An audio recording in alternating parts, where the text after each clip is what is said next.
দর্শক, ঢাকা রিপোর্ট 24-এর বিশেষ আলোচনা অনুষ্ঠানে আপনাদের স্বাগত জানাচ্ছি। আজকের আলোচনার বিষয়, ঢাকার শহরের সড়কের ম্যানহোলগুলো যেন মরণ ফাঁদ।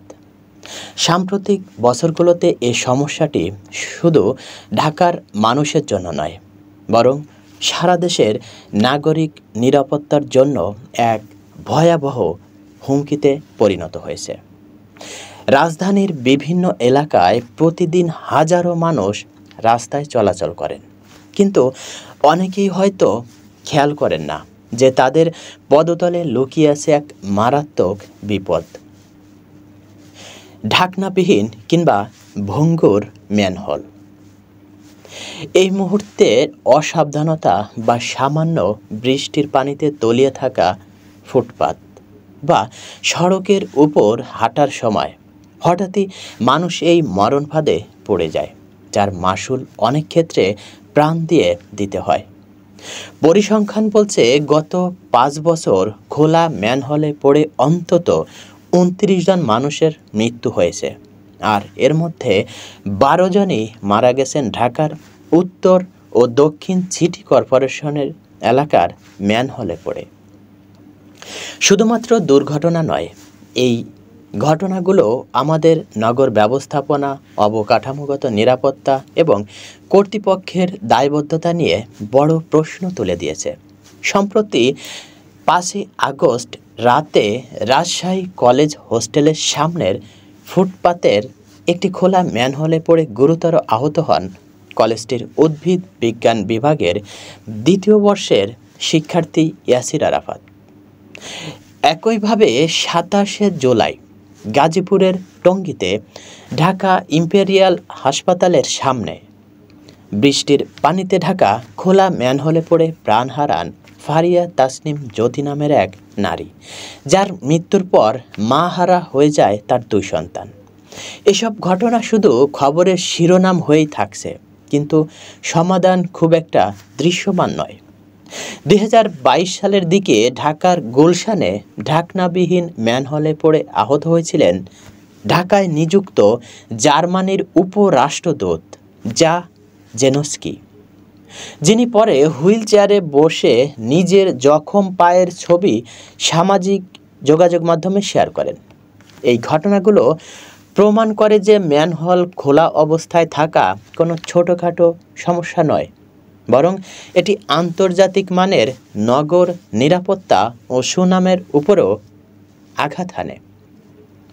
ঢাকা সিটি কর্পোরেশন ও ওয়াসার তথ্য অনুযায়ী রাজধানীতে মোট 74,333টি ম্যানহোল রয়েছে, যার মধ্যে প্রায় 10% ঢাকনা নেই। বর্ষা মৌসুমে এগুলো মৃত্যুফাঁদে পরিণত হয়, বিশেষ করে মিরপুর, মোহাম্মদপুর, খিলগাঁও, বাসাবো, পুরান ঢাকা এবং আরও কয়েকটি এলাকায়, যেখানে প্রতিদিন হাজারো মানুষ যাতায়াত করে। স্থানীয়দের দাবি, কর্তৃপক্ষের উদাসীনতার কারণে সাধারণ মানুষ এসব দুর্ঘটনার বলি হচ্ছে। অথচ প্রতিটি ঘটনার পরে কেবল প্রতিশ্রুতি শোনা যায়, কিন্তু কার্যকর ব্যবস্থা খুব কমই দেখা যায়।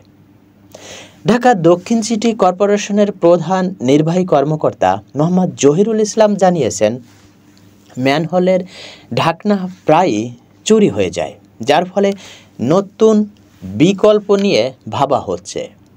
তাদের পরিকল্পনায় রয়েছে পরিবেশ বান্ধব ঢাকনা তৈরি, যার লোড ক্যাপাসিটি পরীক্ষা চলছে এবং সফল হলে তা ব্যবহার শুরু হবে। অন্যদিকে ঢাকা উত্তর সিটি কর্পোরেশনের প্রধান প্রকৌশলী মোহাম্মদ মঈনুদ্দিন মনে করেন, জনগণকে সচেতন হতে হবে, কারণ ছোট্ট একটি চুরির কারণে অনেক বড় দুর্ঘটনা, এমনকি মৃত্যুও ঘটছে। তিনি প্রস্তাব দিয়েছেন, লোহার ঢাকনার পরিবর্তে গুণগত মানসম্পন্ন প্লাস্টিকের ঢাকনা উৎপাদন বা আমদানি করলে চুরি রোধের পাশাপাশি দুর্ঘটনাও কমবে। নগর পরিকল্পনাবিদদের মতে শুধু ঢাকনার উপকরণ পরিবর্তন নয়, বরং এ সমস্যার সমাধানে আধুনিক প্রযুক্তি প্রয়োগ করাও জরুরি। বাংলাদেশ ইনস্টিটিউট অব প্ল্যানার্সের সাধারণ সম্পাদক শেখ মোহাম্মদ মেহেদী হাসান বলেছেন, সরকারের উচিত সেন্সরযুক্ত ম্যানহোল ঢাকনা ও ডিজিটাল মনিটরিং ব্যবস্থা চালু করা, যাতে খোলা থাকলেই সতর্ক সংকেত বাজে এবং তাৎক্ষণিক ব্যবস্থা নেওয়া সম্ভব হয়। এতে দুর্ঘটনা অনেকাংশে প্রতিরোধ করা যাবে। সার্বিকভাবে বলা যায়, খোলা ম্যানহোল শুধু অবকাঠামোগত দুর্বলতা নয়, এটি নগর ব্যবস্থাপনার এক গভীর সংকটের প্রতিচ্ছবি। শহরের সড়কগুলোতে এমন বিপজ্জনক ফাঁদ থাকার মানে হলো আমরা এখনও নাগরিক নিরাপত্তাকে প্রাথমিক অগ্রাধিকারে আনতে পারিনি। আমাদের কর্তৃপক্ষকে শুধু চুরি রোধ নয়, বরং স্থায়ী সমাধান, প্রযুক্তি প্রয়োগ, জনসচেতনতা বৃদ্ধি এবং নিয়মিত মনিটরিং ব্যবস্থার মাধ্যমে এই বিপদমুক্ত শহর গড়ে তোলার দিকে মনোযোগী হতে হবে। কারণ প্রতিটি প্রাণের মূল্য অপরিসীম, আর একটি প্রাণহানি মানে এক পরিবারের আজীবনের জন্য শোকের ভার বয়ে বেড়ানো। নগরের দায়িত্বশীলদের কাছে তাই অনুরোধ, প্রতিশ্রুতি নয়, এখনই চাই কার্যকর পদক্ষেপ, যাতে ঢাকার ম্যানহোল আর মরণ ফাঁদ না হয়ে দাঁড়ায়। দর্শক, এ ব্যাপারে আপনার মূল্যবান মতামত কমেন্টে জানাতে ভুলবেন না।